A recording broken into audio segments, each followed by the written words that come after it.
All right, we are live. My name is Peter Brusso. We're here for 101 Small Business Mastermind. I actually have my lower one-third working today. Google gods are with us, guys. Yeah. And I have with us our stellar cadre of masterminds. Say good morning, Dick. Good morning, Dick. And say good morning, Frank. Good morning, Dick. All right, on the top of the list here, WordPress. Let me tell you, the saga continues.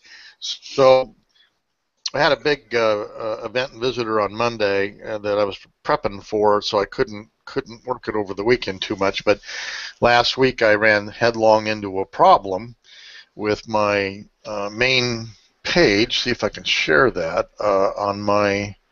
Let's see. Will in a minute.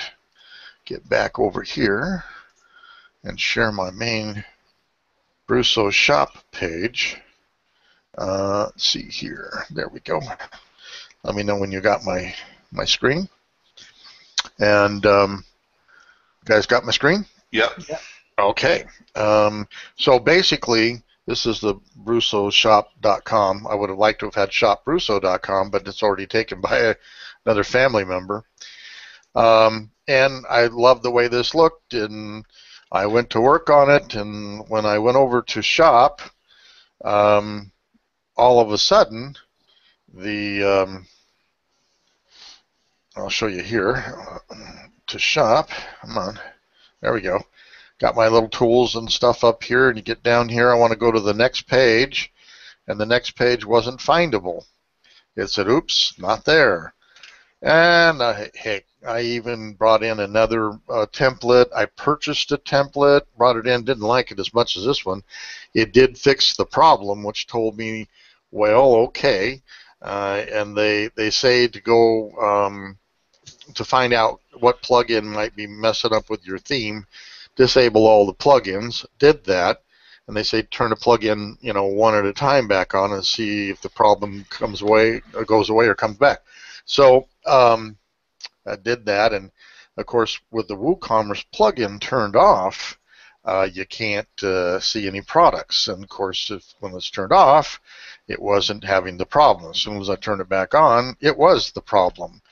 So I then went ahead and went back over to WooCommerce.com, Woo Themes, I think it was, and took me almost 2 hours a piece to send an email asking for help, because they send you here and got to read this, got to look at that, copy this text, put it over here, do this, do that, and it was just disgusting. And by the time I got them both done and off, it came back and said in my email that, oh, great, we received your request. We don't support any free stuff. This is the free version, which I actually like better than the purchased version. Go figure. I mean, it has a gorgeous front page like this. It looks really nice. It has the product categories and everything. So and of course then I have to go work all this other stuff. But they said they're open from 8 a.m. to 5:30 p.m.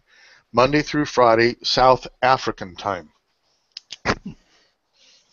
So today is Thursday. I sent that on a week ago, basically. Maybe it was Friday, and still nothing.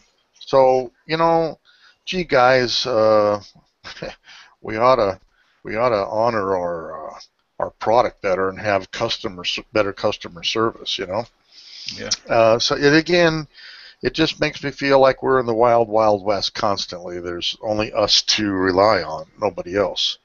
That's and then the further nightmare was I'm starting to convert the Defender site onto a WordPress, and even a theme that I had purchased screwed up over there, and I left it that way because I just didn't have time to fix it. So that's going to be on part of my agenda today to see if I can even get that up and running.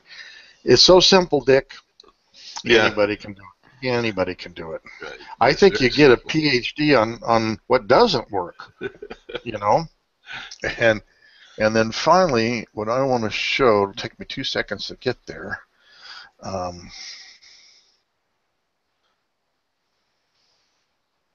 With my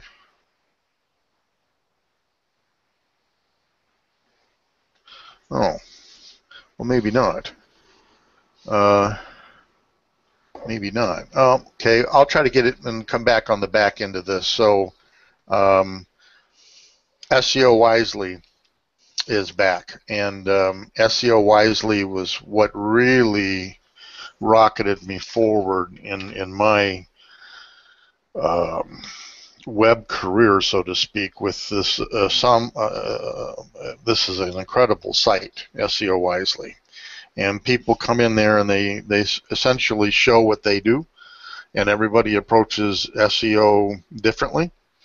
And so you get a chance to really see what everybody else is doing, and you can pick that up and run with it if you want to. So that's pretty cool, and hopefully I'll find the site.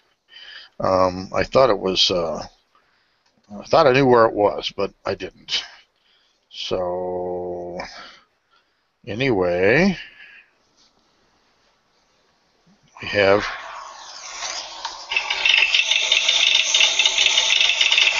Love that sound. And you are on, Frank. That is the twin, this week in the news. Lessons we can learn from people that are making headlines. This week's twin is, hey, Naomi Dunford. Thank you for this very important small business lesson. And the question always is, who the heck is Naomi Dunford? Well, let me tell you about her. Naomi was born in Canada. Okay. And at the age of 17, Naomi was already a single mom, and she dropped out of high school. Okay. So not an auspicious beginning, great beginning.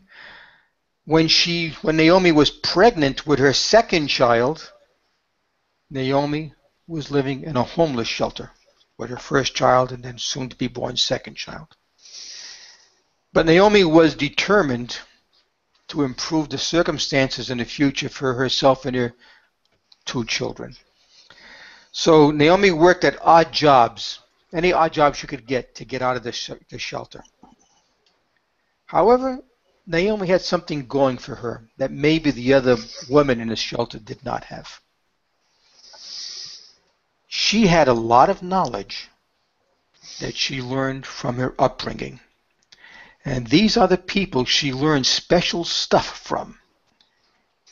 From her father, who built several businesses from scratch, she learned how to be an entrepreneur. From her mother, who was a marketer, she learned marketing. And from her grandfather, who was in advertising, she learned copywriting.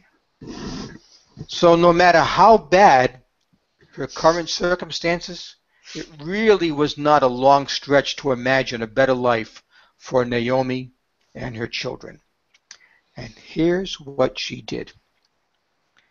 Without sharing her background, which was limited, or her current living arrangement, which we know where it was, with her potential prospects, Naomi opened a consulting company, and she called it Itty Biz, I-T-T-Y-B-I-Z. And her tagline is, marketing for business without marketing departments.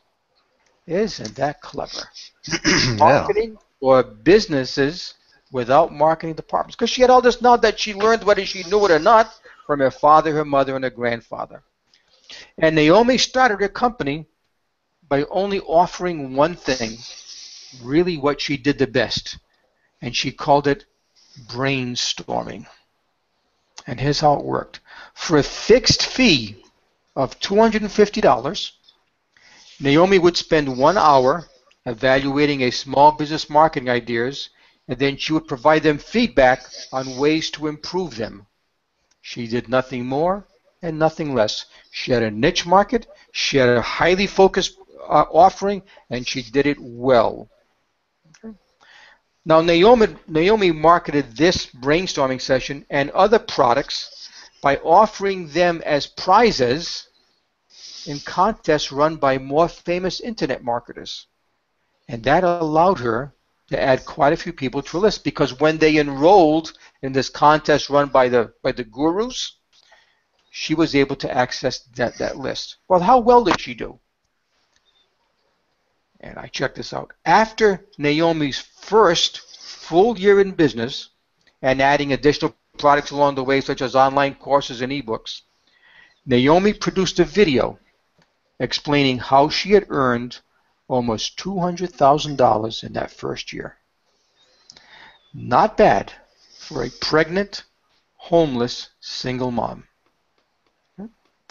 It's important to note that when Naomi started Itty Biz, she was not very well known. She definitely was not an internet celebrity, and she did not have 1 million people on a list. She had very few. All she had was a talent to do very good brainstorming. Each person on this, the three of us here on this call, and people listening or watching this podcast, we all have something we are extremely good at. Okay?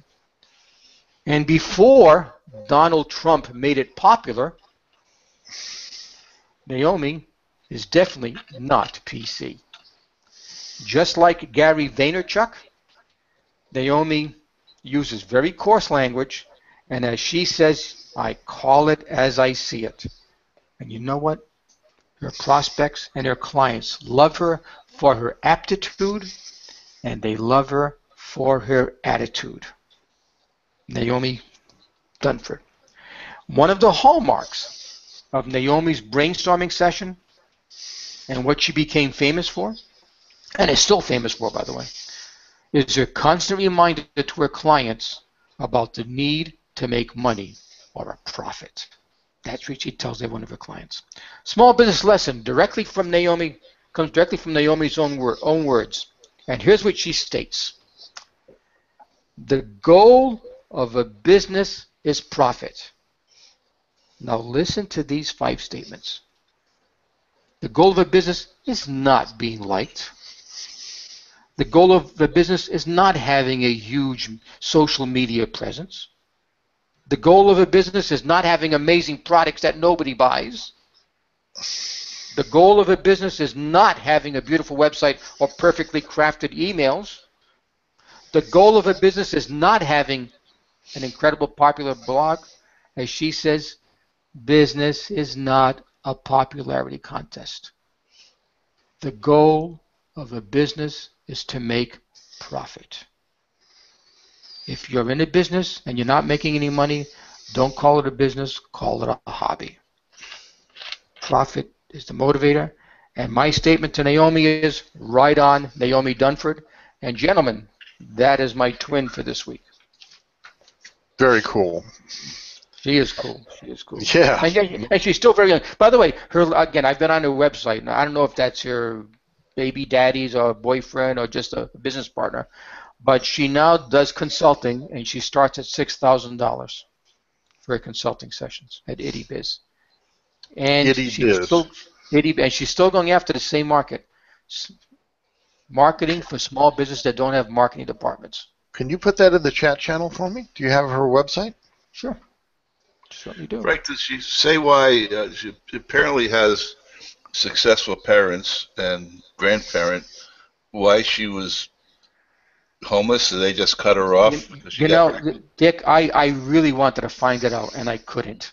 I could not. Why was she living in a homeless shelter when she had? Yeah. I don't know that. We can assume, since I didn't know, I didn't know. Yeah, maybe it was tough love. But I'll tell you, whatever it was, she's not homeless now. No, she is not. And Dick, I admire her, number one, for being as bright as she. I mean, she didn't try to be everything to everybody. She tried to do this for this group. I do it very well, and she didn't charge $50. She charged $250, and it was 1 hour, and that's all you get. Yeah. And anyway, I just loved her story. That's a great story. I assume she's in her 20s, maybe early 30s, because I've seen her picture on Itty Biz. And anyway, so she's doing well. She's doing well. That's it. Okay. Whatever it is. Dick, you've got some updates and stuff to share? Sure do, yeah. Okay, you ready? Yep. All right. Last week I spoke about crowdfunding, and it's something that had come up the week before, and I knew very little about, and I'd heard the terms, but I really didn't follow up to try to learn anything on it. So last week I came out and talked about crowdfunding, and some of the companies that are in it, and Peter had asked, is there a just what is the different models and things like that. So I did some more research here, and I got to tell you you could I could get enough research to talk for 5 hours on this thing, but I think that might put Frank to sleep like SEO is doing also. So I don't want to do that. And I don't want to do it to myself either, to be very honest with you. But so I came up with, there's really two types of crowdsourcing. The first one is a donation-based fundraising for businesses or creative products, and I think, Peter, you mentioned last week you had a friend that used it, and people got to go on his photography shoots and things of that nature. Right. And that's kind of how you get your rewards. It include copies of artwork, products created with the funding, personal incentives such as autograph works for public recognition, going with the person to be part of it and all. So this is purely a donation-based part of the business. It's not used for developing companies and all. It's more personal, and like Peter's friend used it. And there's really two types of two caveats on the fundraising thing. Then the second type is equity crowdfunding, which I'll get into, and that's more of the traditional. I have a business, I have an idea, and I've got a product, and it's been tested, or I'm already out to market, that type of thing. So the two different ones. Now, in the donation part of it, there's two basic models. The first one is all or nothing. If you go online and you start looking up some of these companies, you'll see a AON in brackets, and that's when a fundraising period is over. Money collected is only collected. You have to hit a predetermined minimum amount of money, or you don't get your money at all. So that's all or nothing. If you say I need $20,000 for this project, if you don't raise $20,000, well, you're out the money. You don't get it at all. And on these, again, on this fundraising thing, there is no investment return for the donator. Okay, other than, like we said earlier, the rewards can be negotiated on more of a material thing, but not on a cash thing.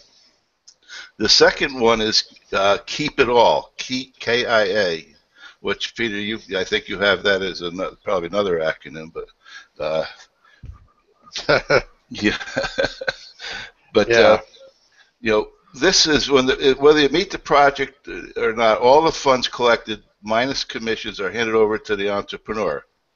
If she has insufficient funds to meet the objectives, then it's up to her to refund the money to contributors. So, again, you got to choose wisely how much money you think you need, and how much success can you get from that. So those are the two different types of donation-based things. And I'm not going to go into all the different companies. The list is a mile long. You can just Google crowdfunding donations or crowdfunding investments. You'll get the list. So just Google that if people are interested in it. Okay, the crowdfunding for venture capitalists is a little more formal. They call it equity crowdfunding. That's investors receive equity in the company, and hopefully, there's a risk involved, and if the company makes it, they get their equity percentage. If it doesn't, they're out.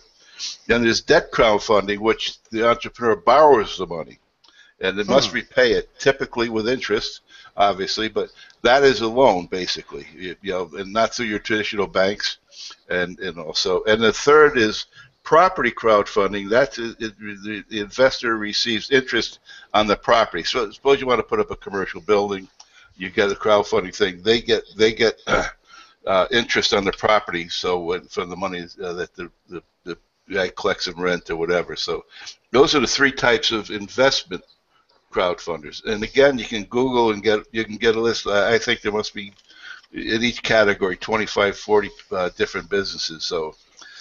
So I just want to do that. But then you start looking at, okay, what are the pitfalls of this? And Peter had sent me an email on one person, and the title was "Why I Won't Do Another Kickstarter Campaign." And I won't go into the whole story or even go into the guy's name or anything, but what his problem was, when you go with a venture type of thing, when you go to these investors, you say, here's my business plan, and here's what I got to do, here's what I need from you, and this type of thing. And if you don't plan properly and ask for enough money and don't have the things covered, you come up short. And when you come up short, you have a lot of financial problems. It's just you can't deliver to your investors because you didn't have enough money to invest. So you get the pressure of that type of thing, and so you got. I guess that when I was in business, you'd go on these tours to try to raise money for buying another company or whatever, or a small business would go to a bank. But when you did this, you walked in totally prepared. Where you've done the models, you've done all the financial projections, and someone can sit there and look at it and help you evaluate whether or not it's a realistic amount of money you're looking for. You got a realistic business plan. You got a realistic business, and in most cases, you have a business going. The proof of concept at least is there. Or you have some business to show the guys. If you go on Shark Tank, the second or third question they ask once they get by the formalities is, okay, what's your sales? Okay, and if you have no sales, they just roll their eyes and they write you off. Well, in this world of crowdfunding, people have an idea, and they say, okay, I want to do this, and they put it out, and there's people that just sit there and invest in these type of things. And I think you have to really be careful that you just don't fall into the trap of saying, I've got a better mousetrap, and all I need is some money, and I'm going to be rich, and my investors will get some of that back. You really need to do the basics of running and planning your business. You should have a business going. You should have some sales to show for it, and that will give you a better idea of what it's going to take for you to grow your business and where you should put your money once you get it. That's another thing that on Shark Tank they ask you all the time is, all right, what are you going to do with the money? And you hear some people say, well, I'm going to pay myself, or I'm going to expand here or whatever, and then again you get the eyes rolled because it's not a good use of their money. So I guess the message I have is it's a vehicle to raise money, either through a donation. If you want to plan a wedding and you want money, that's the way to do it. There are pitfalls that you should make sure you read the fine print of everyone you're dealing with and make sure you know what you're doing. And if you want to use it for a venture capitalist rather than going to the venture capitalist market and you want to do it online, have a business, have some sales, have a good idea of what your needs are, how you're going to use the money, and what kind of help you need from a financial point of view to make sure you ask for enough. And don't fall into the trap of, okay, I got the better mousetrap. I'll get somebody to give me 10 grand and I'm going to make $1 million on it and I'll be all set. It doesn't work that way. The fundamentals of running a business and financing a business don't change. You have to have those planned out. So that's kind of the synopsis of the crowd funding. It seems like a great way for some people, small business, to raise some money, but do the basics before you jump into the pond. I've got up on the screen, Dick, Kickstarter, and whilst you were talking there at the very end, and so people can see, here's a couple of three Kickstarters. One is a vegan cookbook they want to put together, and so they've got 12,000 euros to do this. Yeah, wow. They're over budget. By 129%. With still 19 days to go. Yeah. And here's one for the Antarctic. They want to take a 36-day voyage to the Ross ice shelf. And of course, if we click on this, we'd find out more about the story, obviously. Yeah. They're 43% funded with 12 days to go. Yeah. And then here's a rebuild the Cora School of Dance this is in New York City, I think, Brooklyn, New York. And it's at 107%. They've raised $8,000. Right. So I'll click here and see all.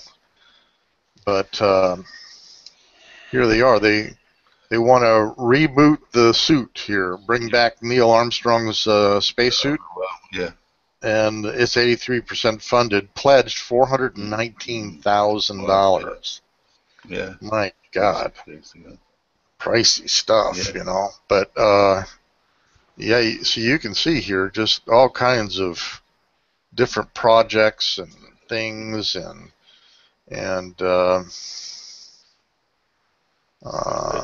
Secret Loves of Geek Girls. That's funny. Yeah, what was that? Oh, yes. The Secret Loves of Geek Girls. There you go. Geek. Yeah. An all-female comic text anthology. I don't know what that is. Of true stories. Anthology, yeah. Yeah, and then it's funded as 296%. Yeah. Pledged $109,000 right.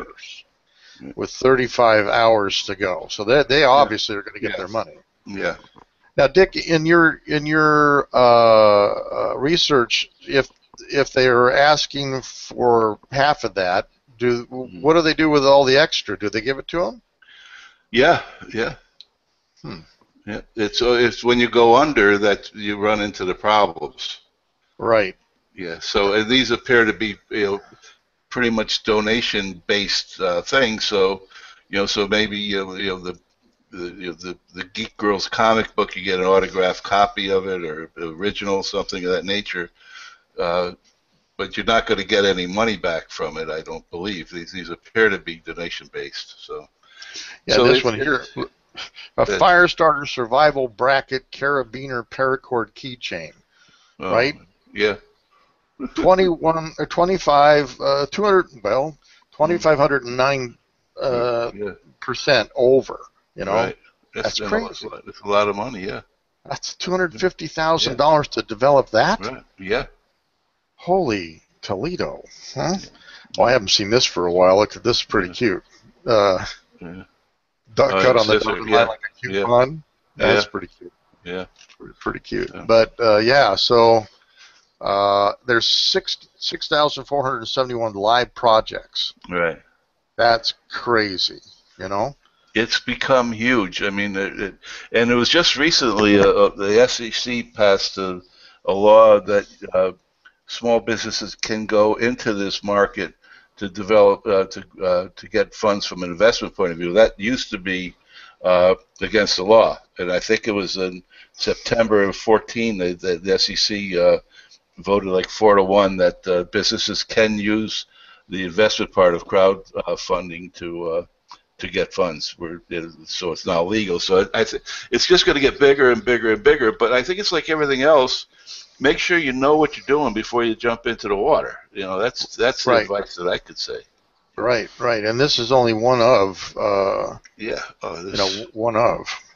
Peter, I have at least 30 investment ones here. I'm not going to go over them all, but it's just amazing how many, and I didn't print them all. Well, why don't you share a couple? I'm going to pop offline for 2 seconds here. Why don't you share some of those? I'll be right back. Okay. Well, the first one I have is called InShare, and in September 2012, motivated by some success stories, we decided to launch a new single-board computer project called Parallella on Kickstarter. The campaign ended up raising almost $900,000 from 5,000 backers in less than a month. On the surface, it looked like a success, but over the next 2 years, we ended up spending more than $1.5 million to deliver on the commitments. So, don't just jump into the water. It's really a tricky market out there. Let me get some more here. Lending Club. The website is lendingclub.com. Funding they advertise on TV. Yeah. Yep. Yeah. Note. Yep. They funded the personal loans. They focus on $95 million. Prosper model person-to-person lending status, funding $120 million personal loans. This one we talked about last one, India Go. They focus on everything. Projects funded over 100,000 campaigns that they've got money invested in. Rocket Hub. They focus on everything. Notes has closely involved with advising the SEC on the Jobs Act, and that's what I was talking about. They just passed to make this legal. Second Market. Transaction approximately $1 billion a year. Secondary market. Wow. Their focus: retired, restricted securities, private company equity, and other liquid assets. So, you can see it just goes on and on and on. I don't want to bore everybody. Well, it's amazing how times have changed. 8 to 10 years ago, I got involved. Well, even prior to that, I was involved when the company I was working for did a public offering. So I attended the regional one up in New England, where we met with banks and investors, and that was very formal and very strict. Yeah. And then 8 to 10 years ago, I traveled again to the U.S. for my company, and then India and Singapore for other companies, raising money, and that was much more informal because I did VCs and I did investment bankers and a lot of wealthy individuals, and that was less formal, but interesting because it was of the four companies, two were ideas and two were ongoing businesses. Yeah. And I was able to do better with the two ideas and the ongoing businesses. Yeah. Because the ongoing businesses, we knew the track record. Right. The great ideas, we could only visualize the track record. So right. it was a different approach, but it was fun. Yeah. It was fun. And now you just go online. Yeah. That's amazing. But the key thing, though, is I'm sure when you went into those businesses, you were prepared. You had your data, you had your charts, you had your graphs, you had everything mapped out. And now, like you say, now you just go online. Well, if you just go online and jump into Kickstarter and throw it out, you don't know what you're getting into. And I think that's the pitfall that I would worry about. Like if I said, okay, I want to buy 5 computers and do this and this for my Legal Shield business. I'm going to go on Kickstarter and I want $10,000. And if I don't figure out exactly what I'm asking for and why I'm asking and what are the terms and all, I'm going to get into a lot of trouble. So I think it's obviously the way to go. Just go online, but be a good business person and plan it out and have your facts and figures and know what you really need and what you really want to do with it when you get it. Yeah, I agree. It'd be interesting to see if there are any other horror stories out there. Yeah, well, I'll see if I can get any for next week. And see. All right, I got something I want to share.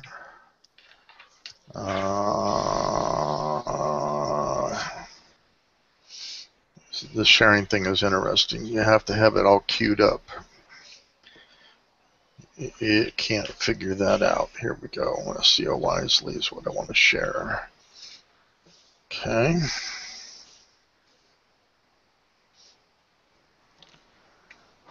Get over here. You guys got SEO Wisely up? Yep. Well, I'm so glad that this is back.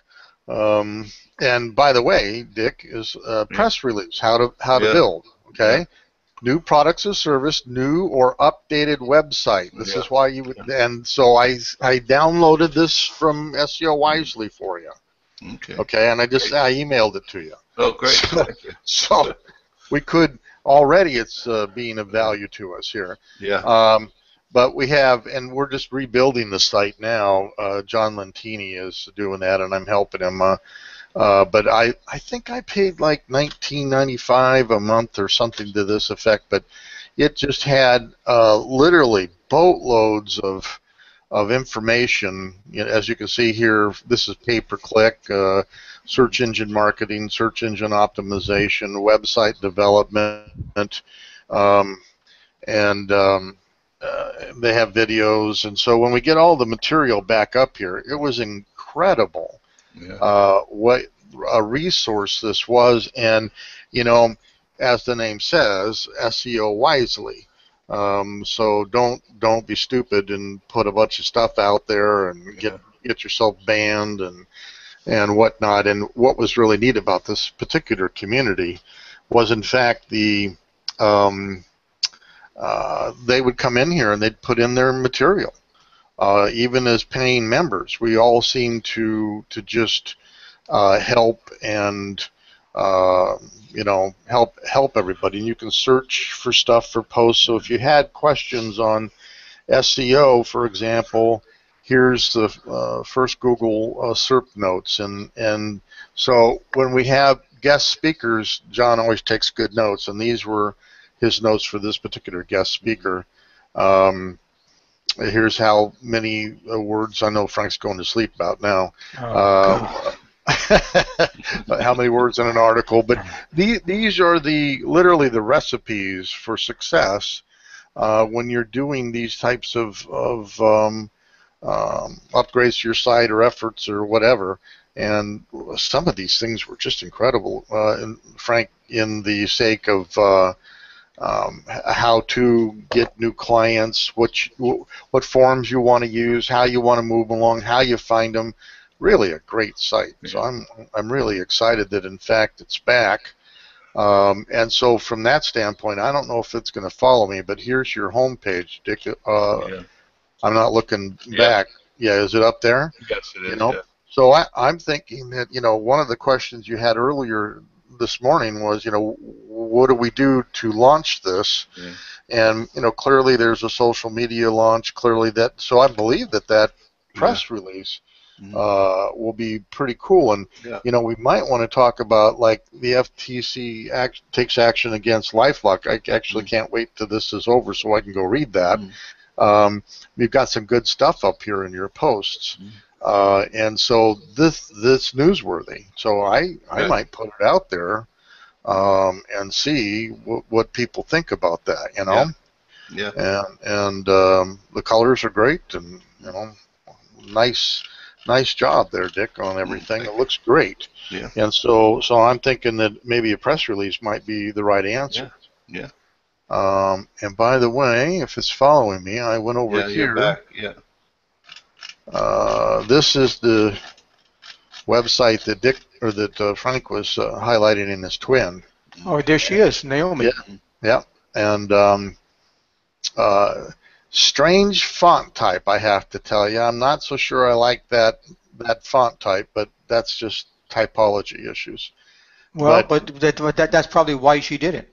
Yeah, could be, and could be a strange font type, but yeah. So she's got some interesting stuff in here for sure. And as I was scrolling through it, what is dark social? I'd not heard the term, although she says it's been around since 2012. And so I intend to go back and read a little bit on this front page here and see what she's got going on, So, but there you go. Okay. Let me stop sharing that. Come back over here. All right. So does anybody we're running really early here. You want to kick around any ideas? You want to talk about any problems and stuff like that? Well, I have a question that kind of goes along with what you're showing with the SEO. In looking for how to you have the right SEOs and all, I got on a Google site and they're talking, and they offer kind of similar to the Australian company that you have, Peter, word SEO search and stuff like that. But you have to join up the Google AdWords, and where you pay by click and all. I'm not familiar with that. Are you? Is that something that makes sense? Yeah. Well, since I've been banned from pay-per-click, Oh, yeah, okay. I know a little bit about that. Yeah. Okay. Yeah, the evil empire. Well, pay-per-click is basically what it says. For every click they get you, you're going to pay 5 cents or 50 cents. Depends on what it is. Yeah. How competitive the keywords are. There's a big formula. Of course, it's as much as you can get. The problem with pay-per-click is you're paying whether there's a sale made at all or not. Right. Right. And competitors, if you have them, that know that you're doing pay-per-click campaigns on the lunch while they're eating their bologna sandwich, Yeah. will sit, Get there. click Click. your Click. stuff, Click. and Yeah. exactly. And so I think they've got that fixed now, that if they see a lot of that coming from the same IP address, then they don't charge you. They obviously understand that somebody um, being not a good person. Yeah. But pay per click, so you can go in there and compete for keywords. Now, and that's like, that's what pay per click is about. Right.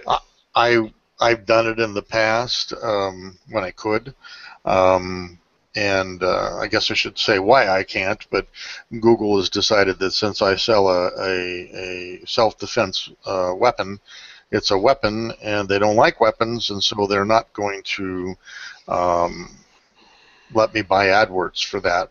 And they're also going to throttle down any organic traffic I get, throttle it away from me. So, and it's taken my site to zero, basically. Yeah. So I have to get which I guess is a godsend in some ways, because you have to get your traffic in a different way, not through the evil empire anymore. But and that's the problem, when you in your own marketing, if you rely on Google and Google products, and suddenly for whatever reason they take a disadvantage or a bad stance against you, you put all your marketing eggs in one basket, and we would all agree that that's not a positive thing. No. I think Marcus Lemonis on The Profit, when he took over that sign company, realized that 60% of the income came from one client.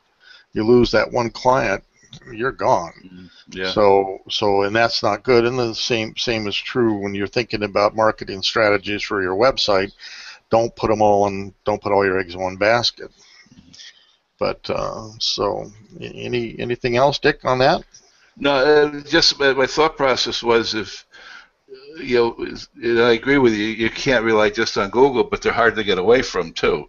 Is if we did it, and they do, you have the Market Samurai, which over, they offer a version of that. They might and I haven't gotten far enough into this, so I may be making a very stupid statement here. They might help you more because it's Google, and and it lead you in the right direction. Now, it's probably a very stupid statement, so you can tell me that if it is. I don't think it is. They have some keyword research tools for free. Yeah.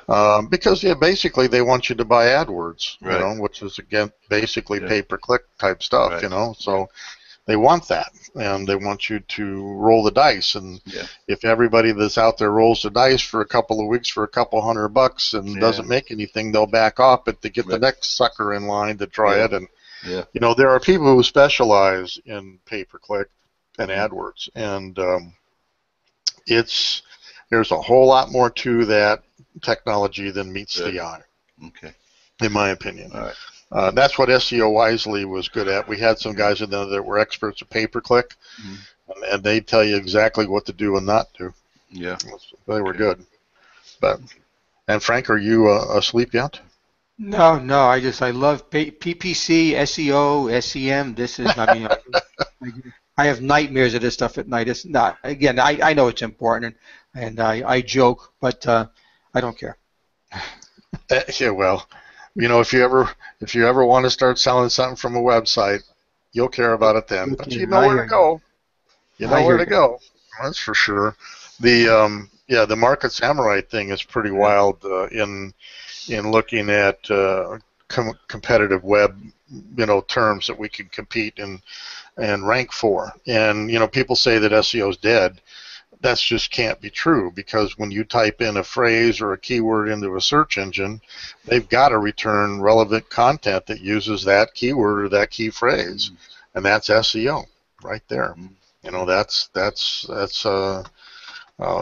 So when people say SEO is dead, now what is true is that Google is starting to manipulate some of that. Like if you take a look at the front page, 95% of the front page are paid ads. Yeah. 95%. That's crazy. And most of us don't trust paid ads. Yeah. So 95% of the whole front page is non-trustworthy. Yeah. Basically. Right, and they make it harder and harder to find the official site you're looking for. Right, the organic site, Yeah. the organic site that you might trust because they did the right stuff and in trying to rank for what you're looking for, is more and more difficult. And I kind of got a chill. I've been saying that at least with social media, Google doesn't control that. Well, now they're entering in a relationship with Facebook. Yeah. So think that out. Yeah. They want the content on Facebook. Well, if I'm putting content out that Facebook fans like about my self-defense tool, the Defender, they're going to throttle that back then too. That's my fear. Yeah. So it leaves you very little choice. You have to do business with Google, or you go under. And if they choose that you're not worthy to do business with because of their ethics and values, then you're going to go under. And that's, in America, a monopoly. Shouldn't be happening. No. So I'll get off my soapbox on that. Whoa. Go ahead, Frank. There's Bing and there's Yahoo. They have competition. 2 to 5% of all the searches go through Bing. That's not Google's fault. That's Bing's and Yahoo's fault. Let them get their act together. I agree, but nonetheless, there's very little option. Google is the 800-pound gorilla in the room. Remind me of a night. I can't think of the gentleman's name. They asked the gentleman why he robs banks, and he says, "Well, that's where they keep the money." That's right. That's where all the money's at. There you go. Why do you go to Google? That's where people are looking. Well, the problem of it is if you've got something that they don't like, they're not going to list you. Right. I agree with Peter. Especially if Facebook and Google collaborate together. That's what the airlines are doing to us now. And you look how hard it is that they fix prices, they fix schedules, they fix the amount of planes are going to go. They get away with it, and the flying public pays the price. And it's going to be the same way if those two guys get together and start doing that. Well, first of all, it's illegal, and second of all, you're just going to. The end result won't be good for the average Joe. Is my point. Well, Facebook is. Thank you, Bernie Sanders. No, that's not Bernie Sanders. That's not Bernie Sanders. No, I think that Facebook is already pretty much a dead issue anyway, because less than 5% of the people, when you put a post out, less than 5% of your followers even see the darn thing unless you pay for them to see it. Yeah. And so that leads us over then to look at other social medias. Twitter's not that way. Pinterest is not that way. Instagram and is not that way. So there's still some social media out there that you can play with that isn't going to throttle your earned traffic. I had a 45-minute discussion about that exact topic on Facebook this morning, about how only 5% of the people will see your post, and it made sense to me. There was a logical reason why Facebook was doing that, and I agreed with Facebook. And there's he froze. So, but there was a reason why only 5% of your people saw your post, and it made sense. What's the reason? What's the reason? Again, this is my first pass at this. Facebook is a social meeting website. I have 100 people that are my friends on Facebook, right? All but 5 of them, I interact with them at Christmas time, okay? Because it's Christmas time, maybe the family, whatever it is. But the 5% I really interact with. When I post something, Facebook says, Frank's going to post something. Let me see. He talks to Peter once a year at Christmas. He talks to Dick around Thanksgiving. This is February or so. I'm not going to bother Peter and Dick with this post because they're not that close to Frank. I'll send it to the 5 people that are really hanging on what Frank says all the time. And as a user of Facebook, I appreciate that. I don't want to get bombarded with a bunch of stuff. I want to get bombarded with stuff that I think I'm going to be interested in. I'm interested in a post from Naomi, but not Peter and Dick. Anyway, so that's one of the reasons why Facebook does that. It tries to make it more relevant and more the user experience. Frank, a couple things. One, I don't want Facebook deciding which one of my friends is going to see what I say. Okay, 2. Okay. And 2, if you really believe that, I have a bridge in Brooklyn I want to sell you. If you really think they're doing it for that reason, I'll sell you a bridge. They're doing it because they want you to advertise. This is this finger. You want you to know this. It's not the other finger. That is one of the reasons I said why Facebook is doing that. That's one of the reasons. Yeah. Okay. It's probably a minor reason. Maybe. Yeah, I think it's far more diabolical than that. If it was that, why do they offer to take money from you to boost it out to the people that you've already collected as friends? Why is it up to them to determine who's going to see the post and who isn't? They're my friends already. Even that is different. Even that, again, and I don't have the skill set to debate this point because I learned about it this morning, but there's a reason. Again, there's a number of reasons why they do it.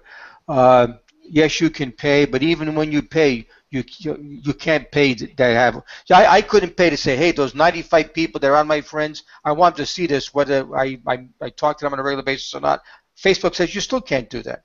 That's not a valid reason, and they get there's other ways of getting around it. Why did we aggregate all those friends in the first place if it isn't valid? Right. I mean, that was the game. It is valid. Well, it is, but now they won't let you talk to everybody. It's not valid. But then there's likes and there's all fan pages and there's again. Like I said, I was going through this funnel this morning. You have to go to fan pages and business pages and it's a funnel that you build from there. And we all have the way of controlling whose posts you see. Every day I block advertising posts and posts of people that I don't particularly care to hear what they're saying. I just block them. Good. So I don't need Facebook to do that for me. I know which ones I want and which ones I don't. Okay. Well, we can't end the show on such a negative note. It's not negative. It's a great debate. No, I think. Let me make a statement, and then I don't want to go into too much detail. If you have 0 names on your list, 0, and you want to build a list, the cheapest, most effective way to do it is with Facebook. You pay for it, but it's the cheapest way and the quickest and the most effective. You'll have the most effective targeted list if you have 0 on your list in Aweber or Infusionsoft or something. Facebook gives you that opportunity as long as you know what you're doing. That's it. Well, all right. So I guess that's the end of that show, huh? Yeah, One finger. One finger. Yeah, but the right thing. I was all done with respect. I would never do that. I would never do that. We're going to have to rename the show the One Finger Show.